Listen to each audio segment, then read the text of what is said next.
Buenos días, presidente de todos los mexicanos, buenos días a los colegas, buenos días a la secretaria y al procurador. Soy Carlos Pozos, reportero de la Molécula Oficial y columnista de la revista Petróleo y Energía. Recordarle que el 1 de julio es el Día Nacional del Ingeniero, presidente, el próximo 1 de julio. Y bueno, una vez que se elimine el horario de verano en México, se romperá la coordinación bursátil que existe entre los mercados de nuestro país y los de Asia, Europa y Estados Unidos. La pregunta es, ¿hay alguna recomendación de su gobierno al Banco de México, entidades financieras, para que se anticipen a cualquier evento negativo que pueda desembocar en una corrida financiera, es decir, fuga de capitales o de afectación al superpeso con esta decisión, y saber si más allá de las razones científicas y de salud se puede decir que no se percibe en el horizonte ningún temor que pudiera afectar la paridad de nuestro peso dólar ni en el nivel de nuestras reservas internacionales, señor presidente? Sí, por eso se está informando con tiempo y es muy probable que ya no haya horario de verano, porque la gente no quiere que haya ese cambio de horario y además se está haciendo el análisis, ya hay estudios en donde el ahorro es mínimo, lo podemos lograr haciendo un compromiso todos de cuidar la luz, es decir, que no se desperdicie.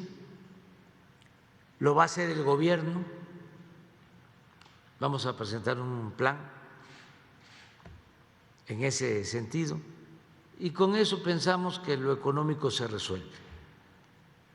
Pero además están los estudios terminados de que afecta a la salud el llamado cambio de horario.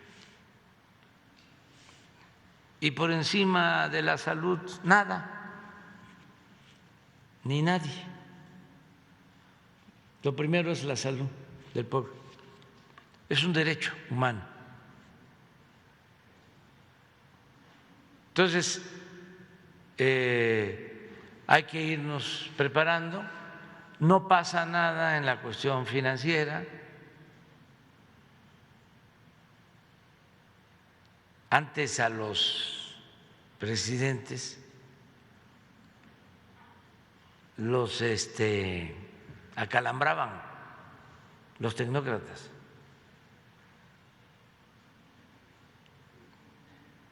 Les decían, esto no se puede hacer porque va a haber devaluación.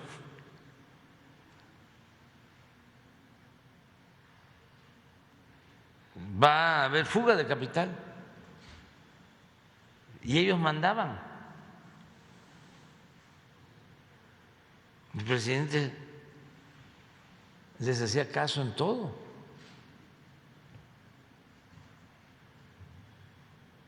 Nos tenían como pelele.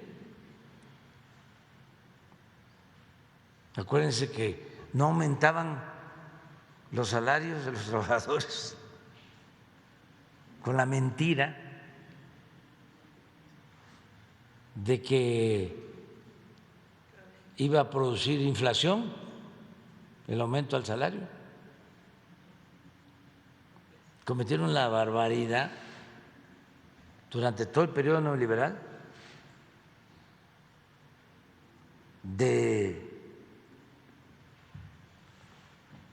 desplomar el salario, el poder adquisitivo del salario, con esa mentira. Y así hay otras.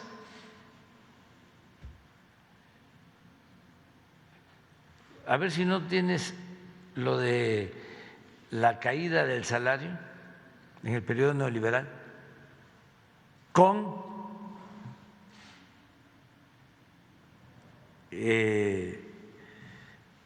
la excusa, el pretexto, la mentira de que iba a haber inflación. ¿Cuánto tiempo engañaron con eso? Más de 36 años. Sí. Entonces, lo mismo, si quieren decir ahora, se va a caer la bolsa, va a haber inflación si hay cambio en el horario. No pasa nada. También cuando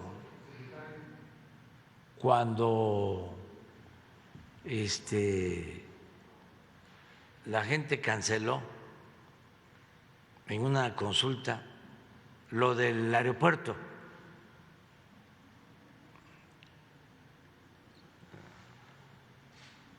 hasta lo de Mola, ¿cómo se llama? El Chumel, sus pronósticos. Hubo uno de ellos que dijo: les recomiendo comprar dolaritos porque si viene la devaluación se va a ir a 30 o a no sé cuánto el peso. Miren lo que hicieron con el salario, con esa mentira. La otra mentira, así monumental, el que no entraban los jóvenes a las universidades porque reprobaban el examen de admisión.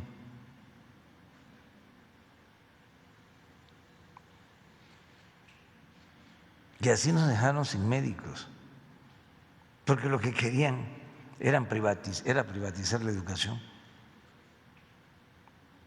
Claro que pasaban el examen, pero no había cupo.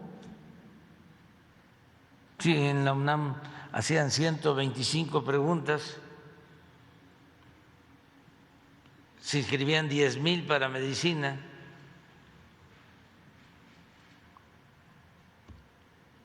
Decían, pues nada más vamos a tener para 1,000, 9,000 rechazados. Y entonces para sacar esos 1,000, pues tienen que contestar bien de las 125 preguntas, 124. El que contesta bien 123 ya no entró. Lástima, Margarita. Entonces, no es que no pasaran el examen. Lo otro, otra gran mentira, enorme, pero además bien lucrativa e injusta, de que había que cobrarle impuestos a los de la economía informal, porque por eso el gobierno no tenía dinero, por eso no había ingresos, y que México era de los países, ponían hasta ejemplo, con menos recaudación en el mundo, porque los ambulantes, los viene, los que acomodan, los que se buscan la vida como pueden, no pagaban impuestos. Y ahí estaba el problema. No, gran mentira. El problema estaba en que los de mero arriba no pagaban. Los bancos no pagaban, las grandes empresas no pagaban.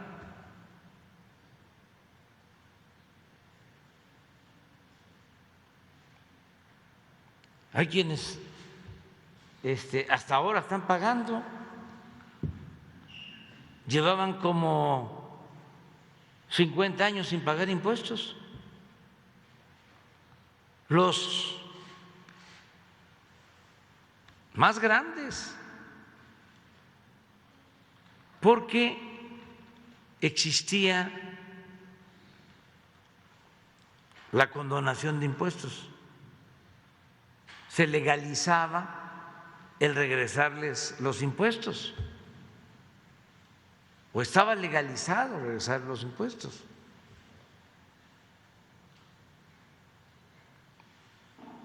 Yo no sé si algún día les platiqué que cuando estaba de candidato en el 2006 a la presidencia, hubo una cena en Monterrey de grandes empresarios con un ministro de la Corte que lo conozco, ahora ya no tengo relación con él, y lo invitaron a platicar y a preguntarle que si cómo era yo. Y ya le dijo, pues todo eso que se dice no es cierto, ¿no? De que es autoritario, de que es como los personajes, ¿no?, que se cuestionan. Nada de eso es cierto. No, eso ya lo sabemos. Bueno, que no es un peligro pues para México. No, eso ya lo sabemos. Si nosotros damos dinero para eso, para la campaña, eso ya lo sabemos. No, lo que queremos preguntarle es qué va a pasar con lo del pago de impuestos. ¿Cómo es para eso? Pues yo creo que sí se va a tener que pagar impuestos. Y por eso no querían. Cuando el asesinato injusto de don Eugenio Garza Sada, el presidente Echeverría, como había mucho enojo, sobre todo en el sector empresarial en Monterrey, les dio como concesión un sistema que se conoce como consolidación fiscal, por el cual legalmente no se pagaba impuestos, porque si tenían una empresa exitosa con utilidades y tenían que pagar impuestos por esas utilidades, para no pagar nada, creaban 2, 3, 4 empresas en donde perdían. Y en el balance no había utilidad y por lo mismo no pagaban impuestos. Eso desde Echeverría. Y luego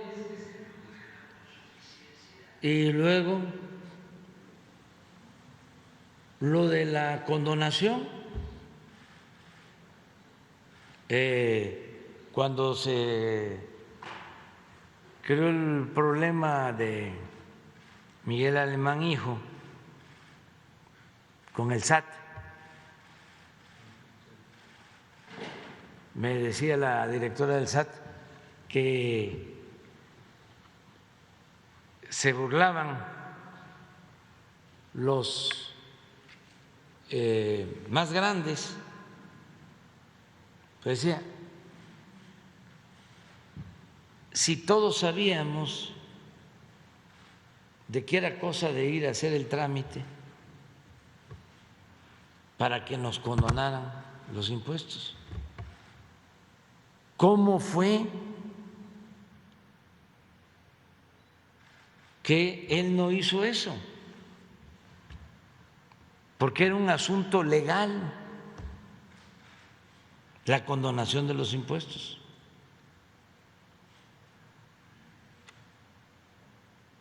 Entonces, ya todos tienen que pagar. Se acabó la condonación de impuestos. Está prohibido en la Constitución. Ahora que los diputados dicen, los legisladores o los dirigentes del bloque conservador, que va a haber una huelga, una moratoria, que no me van a aprobar ninguna iniciativa de reforma constitucional. Imagínense qué legisladores.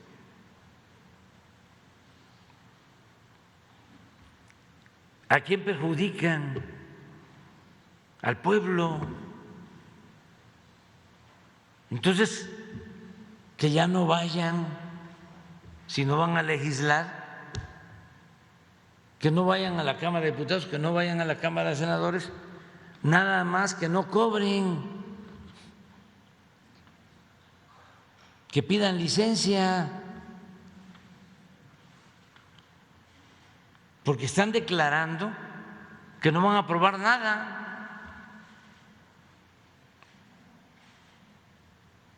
Nada de lo que nosotros vamos a proponer, y resulta que el Ejecutivo pues tiene la facultad de presentar iniciativas de reformas. Bueno, pero ¿por qué toco todo esto? Por lo de las mentiras. La mentira de que no pagaban impuestos los pobres, los que se buscan la vida como pueden, y que ese era el problema fiscal de México. No, el problema era que los que más tienen no pagaban, porque eran los dueños o se sentían los dueños de México y tenían secuestrado al gobierno. Entonces, no dejarnos ahora apantallar con la mentira de que si cambia el horario, o mejor dicho, si ya no cambia el horario de verano, vamos a tener problemas con las finanzas. No va a haber ningún problema, al contrario, le tienen mucha confianza a México los inversionistas, porque ahora no se permite la corrupción, ya hay un auténtico Estado de Derecho. Por eso está llegando la inversión extranjera como nunca, y por eso está fuerte el peso y no ha habido devaluaciones. Y vamos a seguir avanzando. Y esto tiene que ver con la salud, porque sí afecta. Y aquí se va a hacer la presentación. Y además lo estamos diciendo a tiempo para que todo el mundo se prepare. Bien, presidente. Jefe del Estado mexicano,